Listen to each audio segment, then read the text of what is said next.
We're looking in the book of Luke at chapter 15.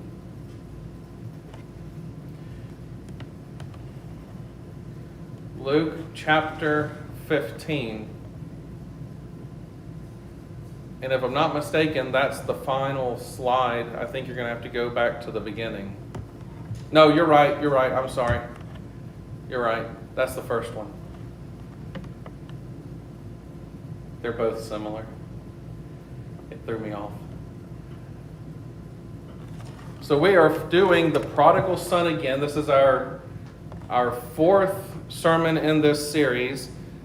We started off with the Prodigal Son. We went and talked about him. We talked about the Father this past week. We talked about the elder son.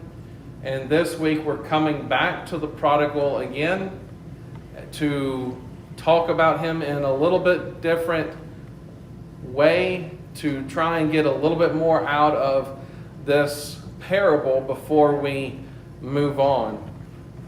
So there are three main points that I want us to talk about this morning, and our next slide will show that. The main points are, first, that he realized it.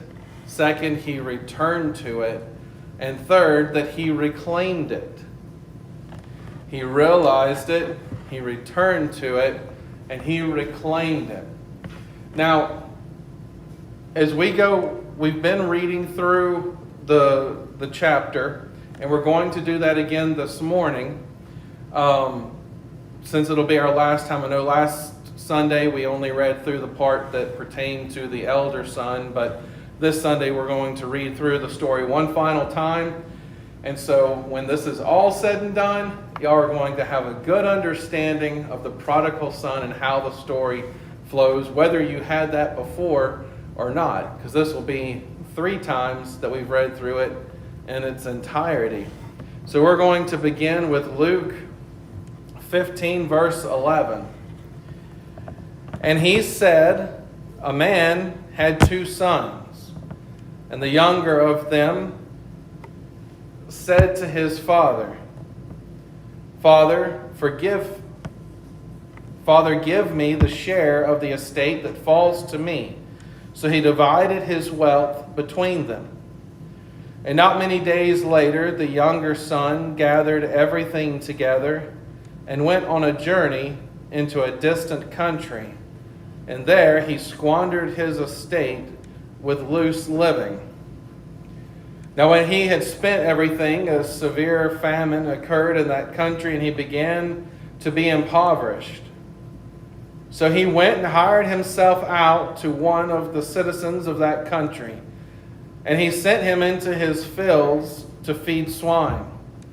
And he would have gladly filled his stomach with the pods that the swine were eating, and no one was giving anything to him.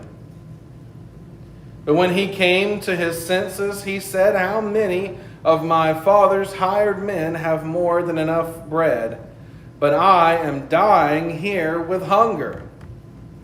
I will get up and go to my father, and I will say to him, Father, I have sinned against heaven and in your sight. I am no longer worthy to be called your son. Make me as one of your hired men. So he got up and came to his father, but while he was still a long way off, his father saw him and felt compassion for him, and ran and embraced him and kissed him. And the son said to him, Father, I have sinned against heaven and in your sight. I am no longer worthy to be called your son. But the father said to his slaves, quickly, bring out the best robe and put it on him, and put a ring on his hand and sandals on his feet, and bring the fatted calf. Kill it, and let us eat and celebrate. For this son of mine was dead and has come to life again. He was lost and has been found. And they began to celebrate. Now this older son was in the field. And when he came and approached the house, he heard music and dancing. And he summoned one of the servants and began inquiring what these things could be. And he said to him, Your brother has come, and your father has killed the fatted calf, because he has received him back safe and sound. But he became angry and was not willing to go in. And his father came out and began pleading with him. But he answered and said to his father, Look, for so many years I have been serving you, and I have never neglected a command of yours, and yet you have never given me a young goat, so that I might celebrate with my friends. But when this son of yours came back, who has devoured your wealth with prostitutes, you killed the fatted calf for him. And he said to him, Son, you have always been with me, and all that is mine is yours. But we had to celebrate and rejoice, for this brother of yours was dead and has begun to live, and was lost and has been found. Now, the beginning of this tells us our first point was that he realized it. He realized it. He realized he was lost. He realized he had made a mistake. He realized that everything that he had before was gone.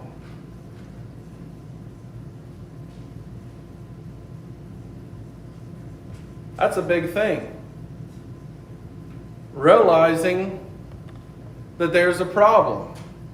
They say that the first step in knowing that you have a problem, or first step in solving a problem, is realizing that you have one. That's a very important thing. How are you going to fix something you don't know it's there? And we all know that saying. We know, what that means.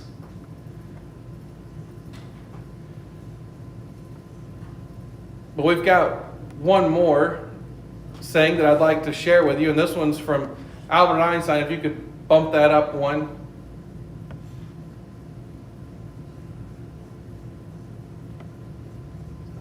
Go back where you were there, Dennis. And one more time. No. Go back. No, it's gone too far. Press to the left. Yeah. No, one more. That was one too many.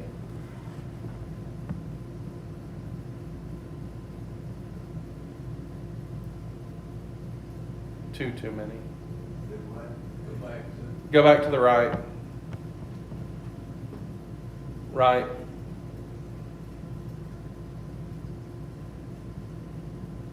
Okay.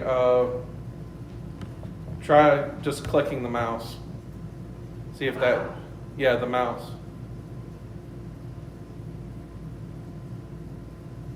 Okay, there we go. All right, so Albert Einstein said, no problem can be solved from the same level of consciousness that created it. Think about that for a second. No problem can be solved from the same level of consciousness that created it. Now, what that sounds like a mouthful. What that means is, if you still think the same way that got you into trouble, you can't fix the problem that you're in. So for him to finally realize that there's a problem, to be able to fix it, he had to change his thoughts and his mindset.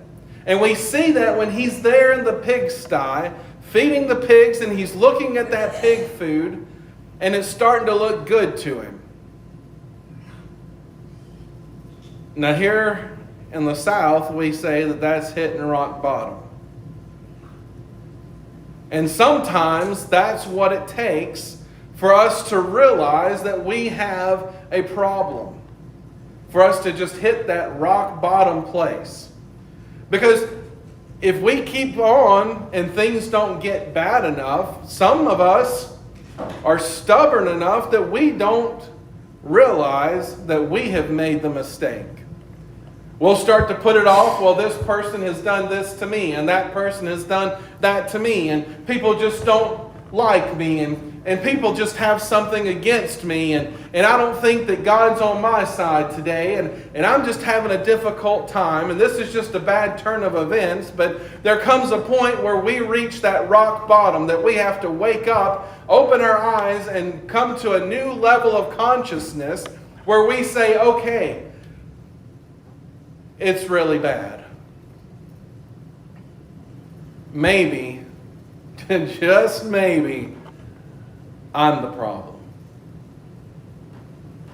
And the prodigal found himself, he realized where he was, staying there, lying there in a pigsty, and all of a sudden it came to him. Even the servants of my father have more than I have. They have more than enough bread, more than enough food to eat. They don't have to lay there in the pigsty looking at the pig's food and thinking how delicious it might be in that moment. He realized he had a problem. And in our personal lives, that's where we need to get to too. We have things that we want to fix and things that we want to change. And we wonder why things keep progressing in the same way that they are. But the problem isn't that God is against us, the world is against us, the society is against us. That's not the issue. The issue is that we are trying to solve our problems with the same level of consciousness that created those same problems. Stop doing the same thing. Albert Einstein, another saying that he said, is doing the same thing over and over again and expecting a different result is the very definition of insanity. And so many go through life repeating the same problems, coming to the same difficult situations, wondering how on earth do I keep ending up in this place? Well, it's very simple. It's because we're still in that same level of consciousness. We haven't realized that we are the problem. And we have to change our mindset to get there. Our next slide shows us that our second point is that he returned to it.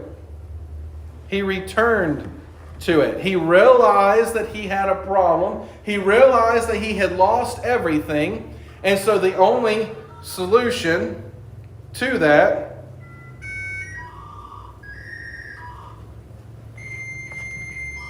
put your phones on silent. That's mine.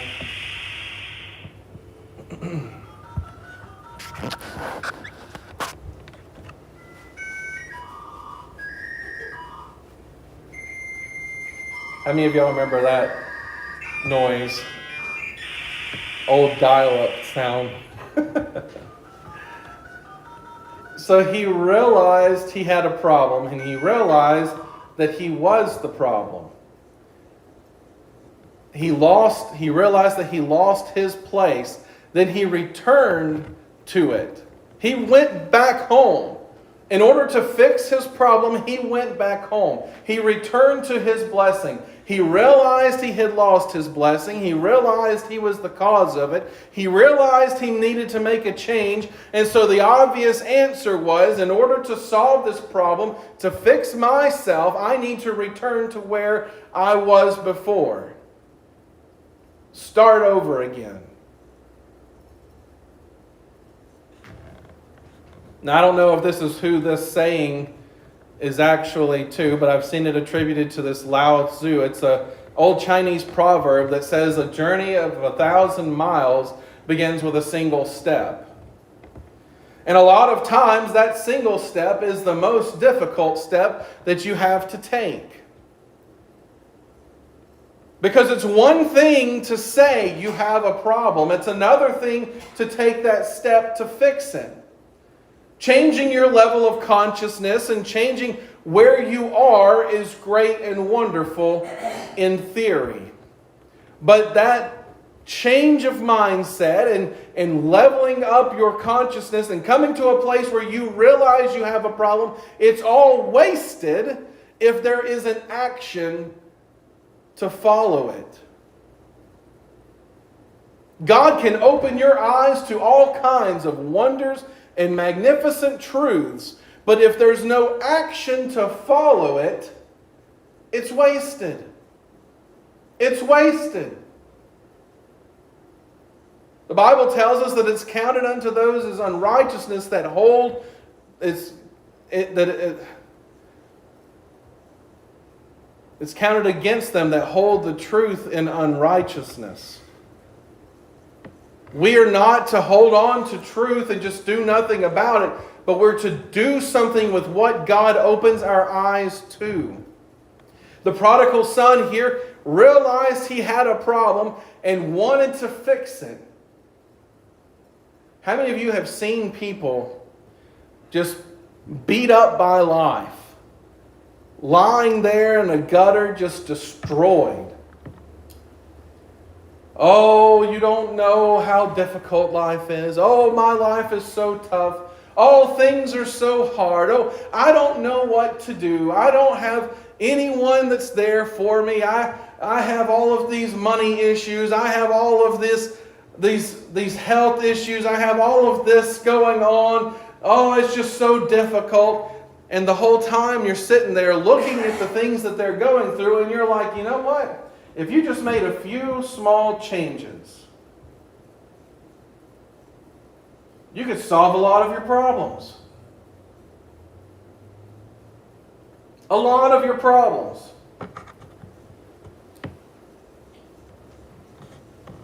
A lot of people have issues when it comes to finances, for instance. They can't figure out why they don't have money at the end of the month, why they keep having all of these money problems come up. Their bills aren't being paid. They're in danger of everything being foreclosed or repossessed, or it's in trouble, or they've got things going on, and they're like, well, what am I going to do? How am I going to solve this solution? Well, it comes to two problems. It's an inflow or an outflow problem. Amen? You either need to go to work more and make more money, or you need to get off Amazon and Walmart and just sit there and eat some beans and rice for a little while. Stop buying everything under the sun and have a little self-control. One of the two needs to happen, because nobody's coming into your room at night rummaging around in your sock drawer or wherever it is that you keep your cash. A coffee can in the kitchen. I'm giving away secrets, I'm sure. Nobody's sneaking into your bank account and just siphoning out money. You know? We cause our own problems. And then we're shocked that we have them. Now, what good does it do for me to say, well, you know, if I could just make a little bit more, or if I could just spend a little bit less, I wouldn't have these money issues? What good does it do me to realize that I have a problem, but not do anything to solve it? A lot of people in this culture now, they say, you know, I've got money issues, I've got problems, I can't afford what's going on. And don't get me wrong, listen to this very carefully. Because of inflation and things like that, it does take more to live now than it did before. I'm not just talking about in the sense of more money, because you can't go down to the store and buy a candy bar for a nickel. That's not what I'm talking about. I'm talking about the value of money has gotten so flipped upside down that you can work the same job now that you worked back then, and you can't have the same life now that you had back then.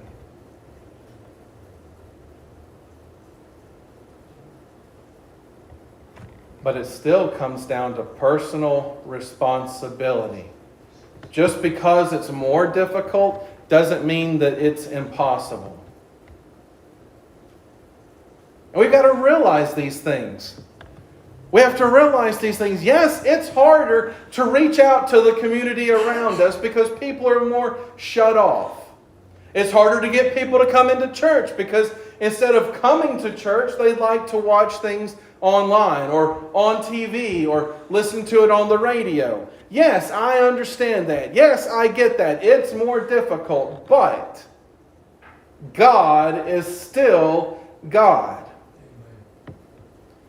And just because it's more difficult does not mean that it's impossible. Because when God moves, God moves.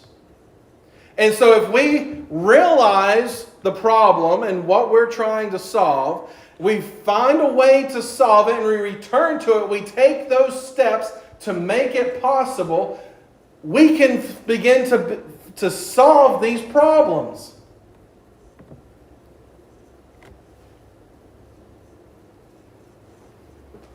Dennis is moving me along here, so we're moving on to point 3, and that is that he reclaimed it.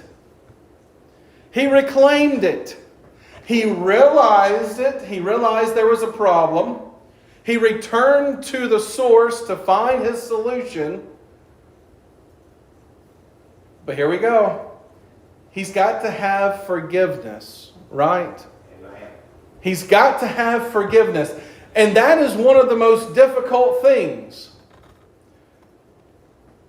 Here's a quote from a great philosopher. It says, "Forgiving others comes from a place of strength. Accepting forgiveness comes from a place of humility. That's why it's harder." That was me. I said that. It's easy to forgive someone because you have the power. You have the control. But how much humility does it take to go and seek forgiveness, but not just seek it, to accept forgiveness? Think about that for a second. It's easier to forgive someone else than it is to forgive yourself. And I don't care how egotistical people are. Once they realize they have a problem and make the steps in order to solve that problem, they put themselves in a place of humility. They realize that they have made an issue. They've made a problem for themselves. They've made a huge mistake. And now they're having to find forgiveness. The prodigal son here, he has gone through all of these steps. He went off, he did his thing, he found himself at rock bottom. He realized he had lost his blessing. So in order to get back to where he was, he realized he had lost it, realized that even the servants of my father's house are living better lives than me. So he takes the steps and returns back to where the blessing was. He goes back home, seeking forgiveness. And his father comes running to him. And he says, "Father, I have done nothing to deserve any kind of forgiveness or anything. If you'll just let me be one of your servants, if you'll just let me work for you, if you'll just let me live down in the servants' quarters and eat the servants' food and just be one of them, I would be so grateful just for that." And the father says, No. Let's put a ring on his hand. Let's bring out the fatted calf. We're going to have a party. My son was dead, but now he's alive. That forgiveness is not limited. It is unlimited. Amen. The forgiveness of God is unlimited. There is no end to it. His mercy and His favor is limitless. His forgiveness and His grace is limitless. And so many times we find ourselves beating ourselves up over the same problems over and over again. Well, I can't do it. I'm not able to handle it. I can't do the things that God's wanting me to do because of this sin or this wrong or that wrong. I'm not smart enough. I'm not good enough. I'm not wonderful enough. Whatever. we have all these excuses that we give. Then add on top of it the fact that Satan is trying to take away the blessings that God has for us, that He has provided through this act of forgiveness. And it's up to us to stand up and say, Satan, you will win no more. Satan, you have no more power over me. Satan, you do not control me. You do not own me. You do not have me. Because my God sent His Son to die on a cross for my sins. I received what He has given me. That forgiveness, full and free. I have nothing left to fight for. Nothing left to have to squander over, because He has provided that victory. He has set my feet on a solid rock. He has put that robe around my shoulders and a crown on my head so that I can reign with Him on high. I do not have to live this life in squalor, but I reign as a king, a child of the King. I am His and He is mine. And I accept it. I return to it. I reclaim that gift that He has given me.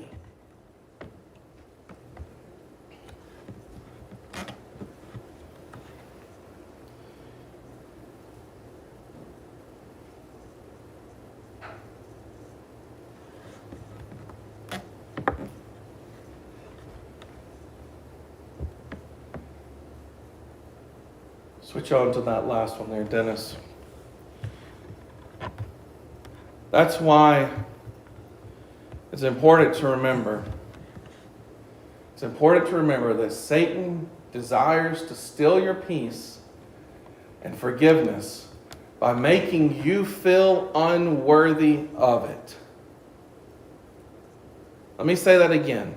Satan desires to steal your peace and forgiveness by making you feel unworthy of it. Reclaim your forgiveness and reclaim your familial status. Don't live a life of despair. Don't live a life of defeat. Don't live a life that's downtrodden. Stand up. Stand firm. Because the God of all glory has made you so. You are victorious. You are more than a conqueror. You are a child of the King. The Bible tells us, and it tells me, that He has made me an heir alongside His Son.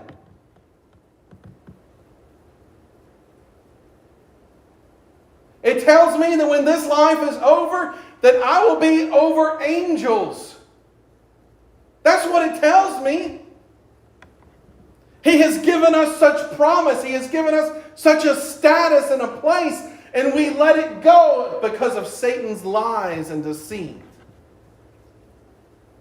And we live this life groveling and begging and just sour and bitter because we hate our life and we hate where we are and we hate what's going on. And this isn't where we want it to be. And this isn't how it was supposed to end. And this is not what was supposed to happen. Get over it. What is in the past is in the past. You're losing your blessing today. Live your blessings today.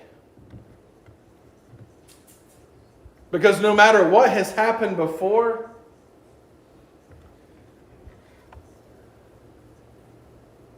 God's favor still resides with His children. And this morning, if you are a child of the King, a child of the Most High, you have favor with God in heaven. Stand up, reclaim your forgiveness, and reclaim your familial status. Let's stand.